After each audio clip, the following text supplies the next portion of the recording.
Welcome back to another edition of Curtis Jones Writing.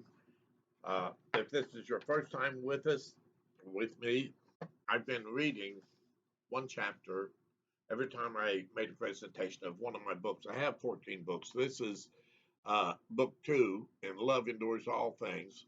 This one is subtitled Across the Creek. And I've been telling my whole life story with all of the books that I've written and done other things with them. So if you enjoy this, like it, subscribe to it so you'll be notified, and share it with your friends if you enjoy what I do. This is kind of new to me, first thing I've ever done on YouTube, so bear with me. When I finish Love Endures All Things Across the Creek, I will then proceed to Love Endures All Things The Deep South, which is the last book in the trilogy of Love Endures All Things. So let's get started. This is titled, this chapter, Chapter 9, Fourth Year Across the Creek. We had become accustomed to the work required to live off grid by now. We had settled into a routine that was easy to deal with, so we turned our attention to other bigger problems that we faced almost every day. The problem of getting to our places or to our place and getting out from our place. We really never got used to that, so we felt comfortable with it. If you can't fix it, leave it alone. It was so difficult to have to walk a half a mile to the creek and boat across the creek. There was a fast running body of water, then walk another half mile to where we had to park the car for safety. You couldn't leave it down uh, in a area where no one lived around there. It would have been destroyed. The locals like to go to the low water crossing to get drunk or high, depending on which generation was doing the nightly partying. The generation that was my age would protect and make others leave our cars alone. The younger generation was set on destruction of anything left unprotected or out of sight of the owners. We really had no choice but to make the walks to come and go when the weather was, or when the water was too high to drive. The fourth year was the worst year we had experienced so far for high water. As I remember, we had only 2 weeks that whole year where we could drive across the creek. Something had to be done to relieve this difficult situation. We went to the county offices and asked for help. We were told that there was no money for a bridge over that part of the creek. We were told if there were more people that lived across the creek, that maybe something could be done. But as things stand, the commissioner's hands were tied. He said, if you will pardon his pun, it looks like we were up the creek. He could have finished that up without a paddle. He thought it was very funny, and we laughed with him. But when we got to the car, we talked about how little he cared. It was going to be up to us if anything was going to be done. We talked about putting a motor on a flat bottom boat, and we decided that would make it too difficult to pull it up out of the water when we had to leave the boat while we went shopping for groceries. Not willing to give up so easily, we started looking for another solution to the unacceptable situation. We went to look at local boat sales lots and spoke to the owner. He suggested we look at a hovercraft to cross the creek. He said that the hovercraft can run on water or land just as well. Uh, we said we would think about it and get back to him. We thought about it about a week and went back and bought it. The idea of a craft that would drive on land and water just as well was the answer we were looking for. We borrowed a trailer and brought it home. We were going to run the whole weekend and train ourselves how to operate it beyond the simple instructions we'd received when we bought it. The water over the low water bridge was only about 5 inches deep, so the hovercraft had a long run of about a half a mile. The hovercraft made a lot of noises from the aircraft, the aircraft propeller that powered the craft. When it was started, it was only loud to those close to it, and so it didn't get the attention of the countryside like it did when we ran at full speed on the creek.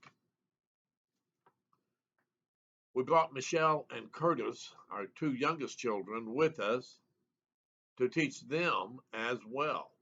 The two older children didn't live at home. The controls on the hovercraft were very simple. The control for speed was a lever that looked a little like what goes on a lawnmower to adjust the gas that controlled the speed of the mower. The only other control was a pair of handlebars that controlled the airplane like rudder that forced the wind in one direction or the other. This turned the aircraft or the craft where you wish to go. The speed of the motor also determined how much lift was applied. It sounds very simple, but there was a level of complexity in controlling the craft. We learned that as you rush down the creek and suddenly slow the motor and turn sharply, you could cause the craft to spin around in a circle a couple of times. That was fun. We spent both days on the creek and we felt comfortable with the amount of control we had gained. As we started to learn on Saturday morning, we ended up with a crowd on the banks of the creek. We ran up and down the creek all day, both days. And the crowd became smaller each hour until we were alone again. We discovered that the hovercraft was difficult to drive on a fast running creek, so we were back to the boat for work days when the creek was fast enough. At this time, Stephanie and I both worked at a new chicken processing plant in Stillwell, Oklahoma. That was north of where we live by about 25 miles. We bought a little Ford Fiesta from our neighbor where we parked the car. We got it cheap and it got very good mileage. We were off to work one day when Michelle took the hovercraft and ran it out into the hayfield to play. There were many large round bales of hay on that field when she took the joyride on the hovercraft. She was about 15 then.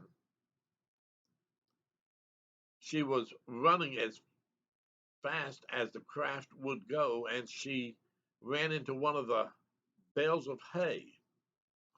When she hit the bale, it threw her over the handlebars, and she landed on the field near the bale.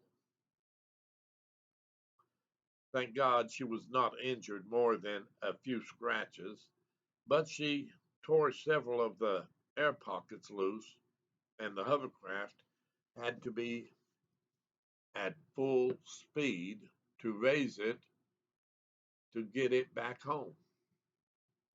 When we got home from work, she told us about the accident, and we examined the craft and found it also needed fiberglass work as well.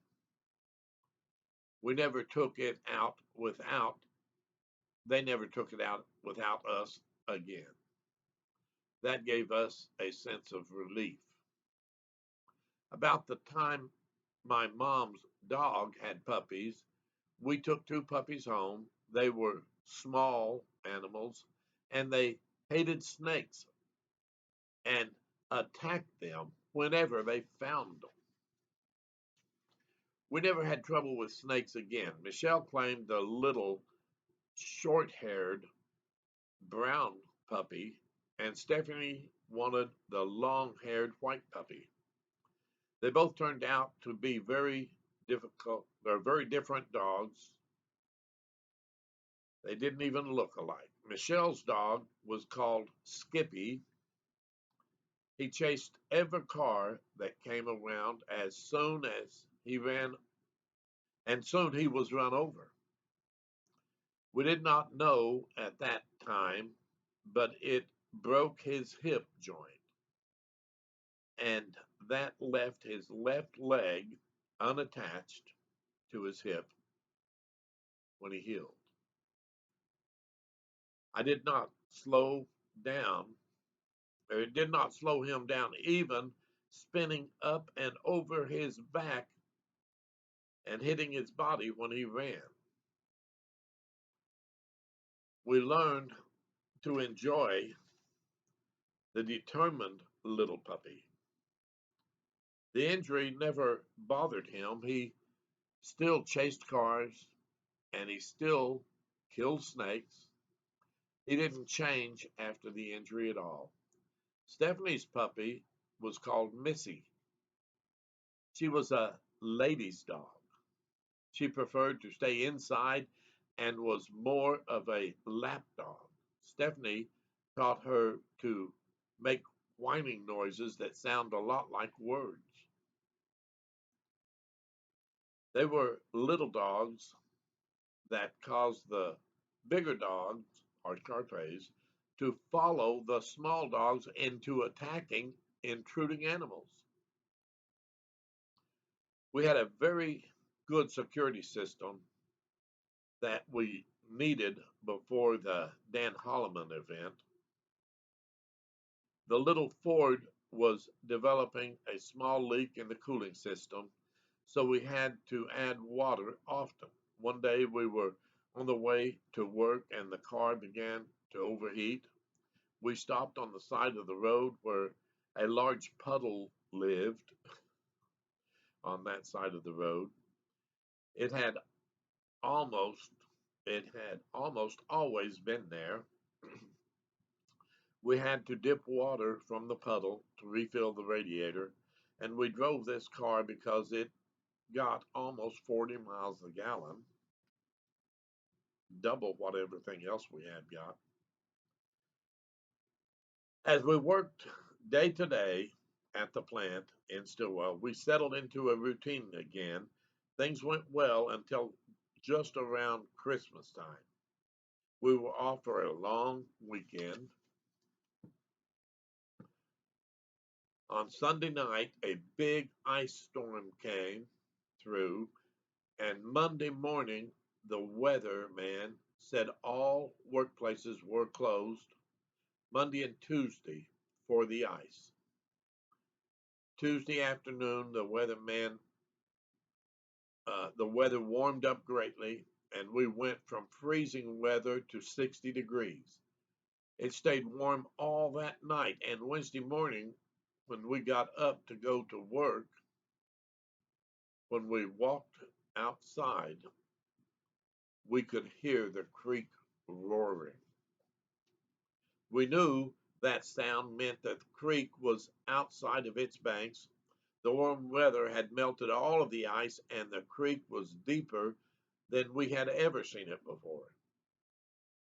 The creek was in the whole driveway, so we could not even get out of our driveway. The water was washing down all kinds of things, such as feeding troughs, even a propane tank washed out into the field in front of our house.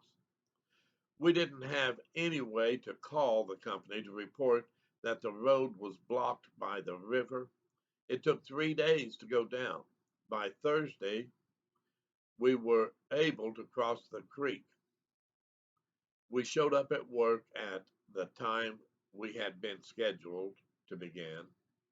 When we got there, our time cards were not in their slots. We went to our foreman and were told to go to personnel. We knew we were fired at that time. Neither of us had been fired like this before, but we had seen others fired this way. We went back home and we relaxed that day. We talked about what we should do. We weren't sure where to go from here. We decided that tomorrow we would go to Fort Smith and go to the employment office. We would decide what our next plan would be, depending on how things go down there. Thank you for your time this morning. That concludes the chapter I'm reading. I will read chapter 10 at the next presentation. It's called Stay at Home Dad. That's where a big change took place in our lives, and I'll address it and talk about it then. If you like what I'm doing, hit the subscribe button. There's no charge, there's no fee that anybody asks for if you subscribe. All that does is let my page be on your list of websites on YouTube that you like to watch. If you get in a hurry and want to know more about the books I'm reading, you can go to this web page. That's my web page where I talk about every book that I've written, and it has a link that'll take you to the library in Montgomery. I've been reading about Fort Smith, so I almost said Fort Smith, in Montgomery, Alabama, where they keep posted a recording where I presented a how-to on writing, and I have that book also over on the shelf.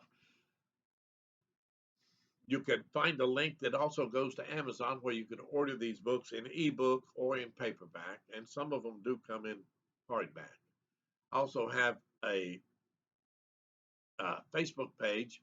It's Curtis Jones author page on Facebook, and it has links that'll take you to the library or to Amazon. I think I'm missing telling you something, but I don't remember what it was. All week I've been working on adding to my back porch deck. I wanted to connect it. I had a deck that came out, and I had a screened-in porch over on that side, and you had to go downstairs and go around and go up and into the screened-in porch, which has a door into the laundry room. I wanted those connected. I've wanted that ever since we built that deck, but I didn't put it that way when I built it. I'm doing that now, and I expect by the end of next week I'll have it finished. So I'm sorry that I haven't presented very many of these today, but this one I'll present, and then we'll hopefully next week. How many chapters are in this book? I'll try to finish Love Endures All Things Across the Creek next week. There's 15 chapters, and I'll be at 10. I'll finish that in this book this next week. God bless you. Take care. If you like what I do, share it with someone you think would enjoy it.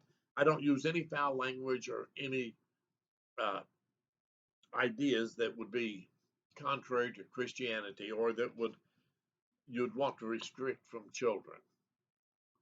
And they might enjoy these stories as well. Love you all. Take care. God bless.